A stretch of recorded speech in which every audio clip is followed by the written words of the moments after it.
Vas-y, chute. Non, moi je voudrais partir. Donc, depuis le début, tu viens de Roanne. Comment tu découvres la BD en fait? J'ai commencé à BD à 5 ans. Ouais. J'ai découvert ça dans Hakim, Black le Rock, Zambla, les petits fascicules mon journal. Ouais, qui sont en fait des bandes dessinées populaires en noir et blanc, qui sont en kiosque, en petit format. Et puis je suppose, comme tous les jeunes garçons de la région lyonnaise, tu découvres Strange. Non, en fait, non. C'est quoi J'avais fait fort de lui. Non, j'ai découvert un album de Tintin qui était tout fusillé, qui était Tintin au pays de leurs mains. Et la couverture était à droite et les pages étaient à gauche. Et ça, j'ai découvert ça plus tard, vers 7-8 ans. C'était un gros choc émotionnel, j'en ai encore souvenir. Alors, j'ai aucune mémoire, ça, je m'en souviens. Donc, vers 7-8 ans. Tintin. Et ensuite? Et ensuite, c'est quoi ton bibliothèque? Toujours fouet dans la bibliothèque, là, des DVD. Et qu'est-ce qui t'attire en particulier? Tout. Je dévore tout. Donc à 5 ans, je sais que je vais faire de la BD. Ouais. Donc, tu dessines alors? Ouais, depuis l'âge de 5 ans.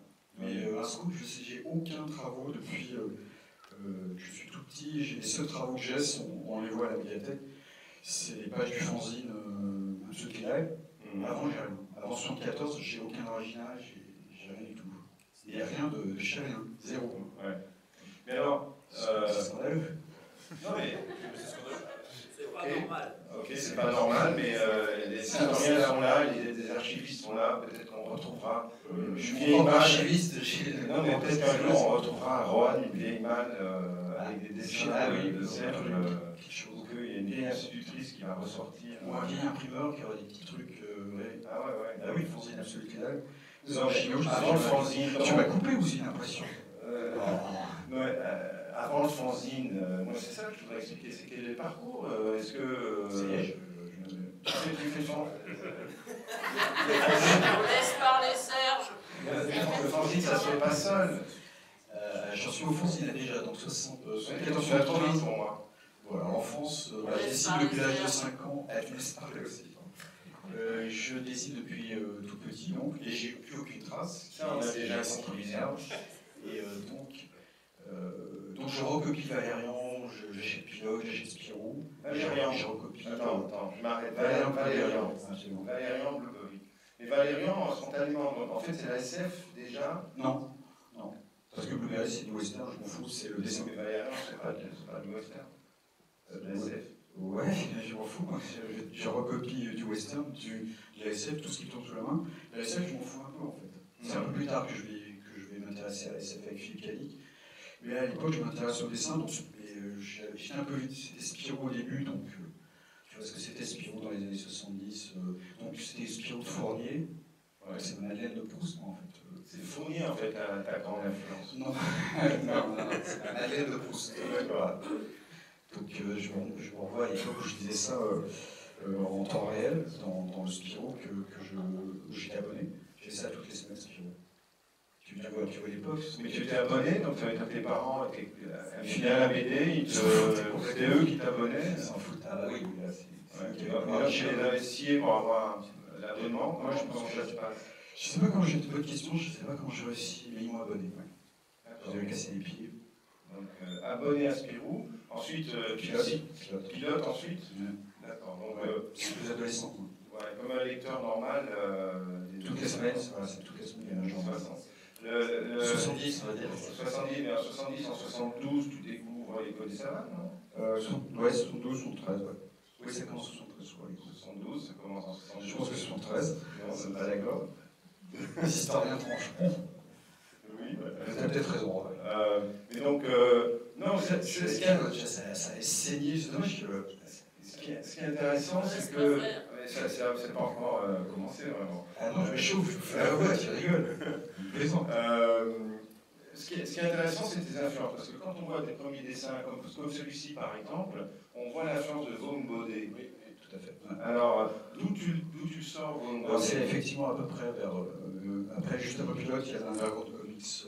Alors, attends, il faut que j'explique parce qu'il y a des gens dans la salle qui J'y étais, alors je peux pas parler du du truc, mais bon. Non mais attends, il faut que j'explique aux gens dans la salle qui ne connaissent pas Vaughan Baudet qui est Vaughan Baudet. C'est pour ça que J'allais le faire.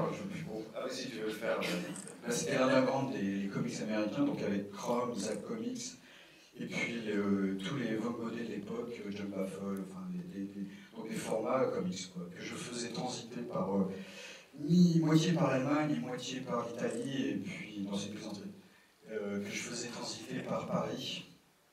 Et au lieu du théâtre, c'était la librairie, rappelle-moi, Futuropolis, voilà.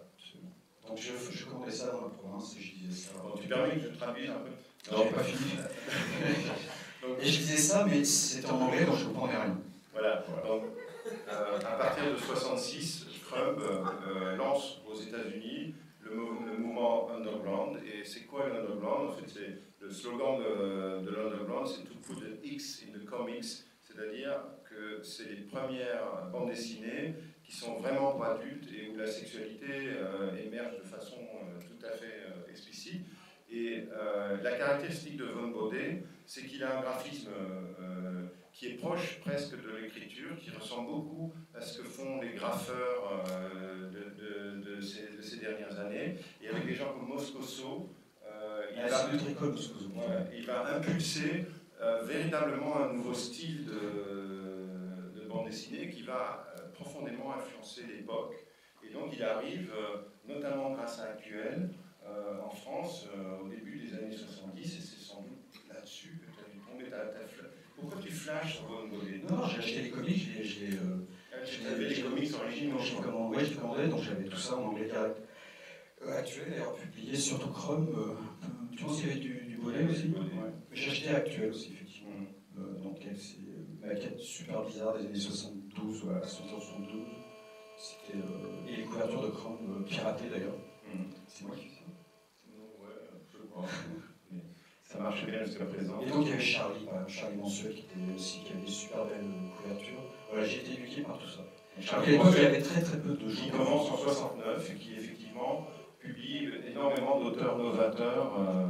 Alors l'autre grande influence de tes débuts qui est assez visible, c'est Moebius. Ouais, absolument. Alors le Moebius, tu le découvres quand? Eh ben, Moebius est donc pilote d'abord, Moebius est d'abord Giraud, puisqu'il a deux noms, et donc je le découvre sous le oui, donc, pour préciser, donc, le créateur de Blueberry, dessinateur Blueberry Giraud, se met à dessiner à partir de 72 sous un nouveau pseudonyme pour faire des histoires de science-fiction, à partir même d'avant de 70, je crois. Et c'est un dessin totalement différent, il y a une espèce de...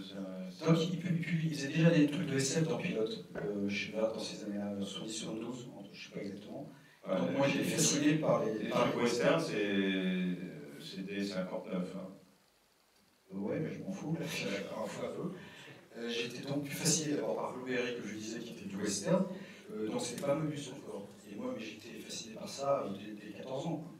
Et après, quand il est passé à Moebius, mais déjà dans Pilote, son trait a commencé à changer. C'était une sorte de... C'était juste avant Metal Hurlant, donc 112-113. Et j'étais fasciné par la SF. Et donc c'était dans l'air du temps, la SF, ça a commencé à être un peu sous-jacent dans Pilote. C'est pour ça qu'avec Lyonnais, bon, mais je saute du coq à l'âne, c'est pour ça qu'avec Lyonnais, on crée de la SF après. Mais bon, je te laisse...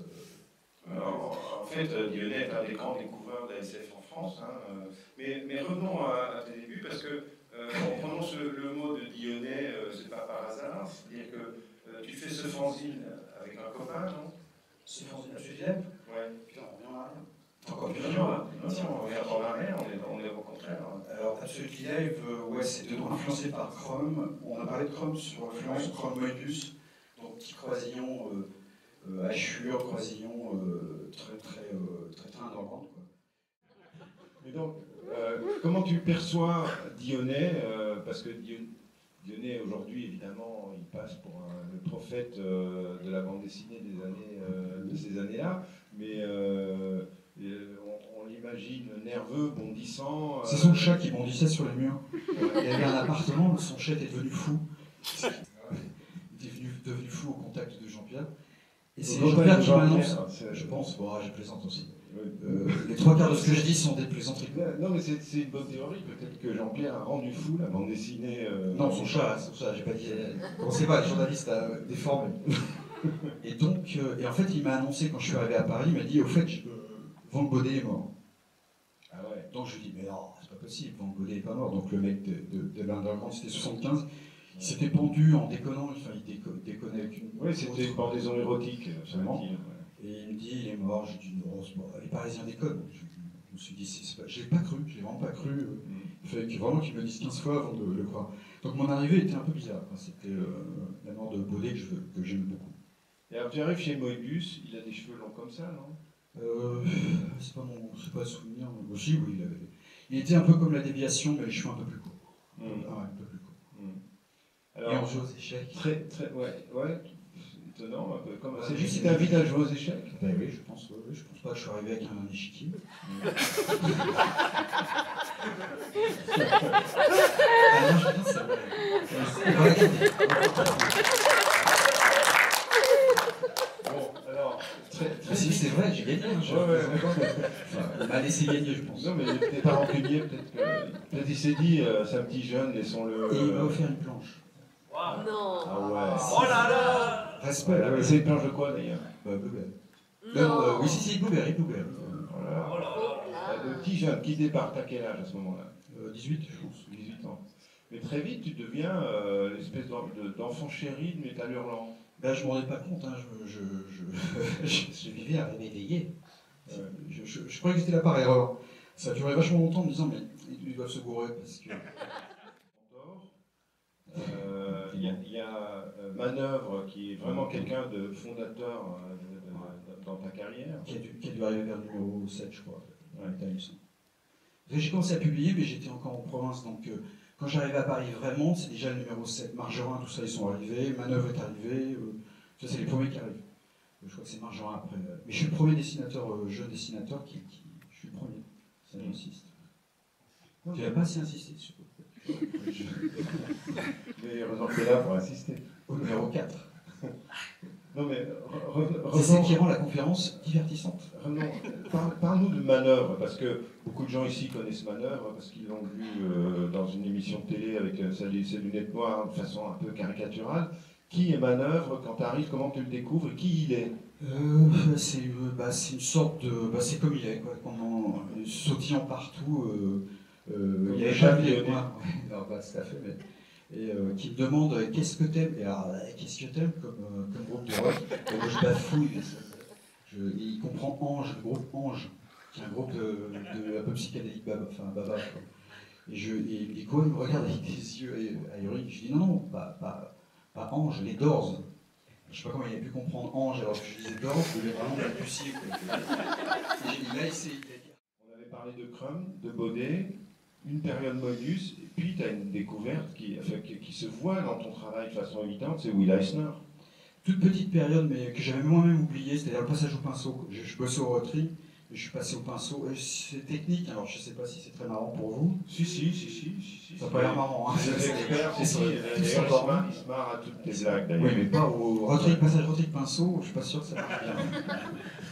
Donc, enfin, bon, c'est non, mais un peu très technique, c'est nécessaire. Et le pinceau, c'est un truc très japonais, donc il ne faut absolument pas trembler. Ouais. Alors, celle-là, ouais, tremble pas. Et donc, le passage au pinceau, c'est sous l'influence de Will Eisner que je connaissais déjà depuis longtemps. Hein. J'avais vu quand j'étais petit, dans Junior, qui était une sorte de Tintin, je ne sais pas, fabriqué par qui, je ne sais pas si tu sais. Donc, le passage au pinceau est influencé par Will Eisner. Pas seulement. La mise en page aussi. Les grandes baies vitrées, les croisillons dans le oui, c'est village, resté, bien sûr, ça a dû rester. On voit que ça dans tes dessins. Non. Ça me semble, moi, je c'est sais majeur comme ouais, les quand on regarde la première page du Spirit, avec ces grandes baies vitrées qui viennent en... oui, mais il y a le Bauhaus, les grands croisillons, c'est Bauhaus, c'est tout ça. C'est l'expressionnisme allemand. Ouais, non, mais le point de départ, c'est Non. Le point de départ Eisner, c'est les premières planches où j'ai fait un hommage à Eisner en 1974 dans mon fanzine, justement. Je faisais une sorte de parodie de Will Eisner. Donc c'est présent depuis très longtemps. Bon, on a compris que tu es le père.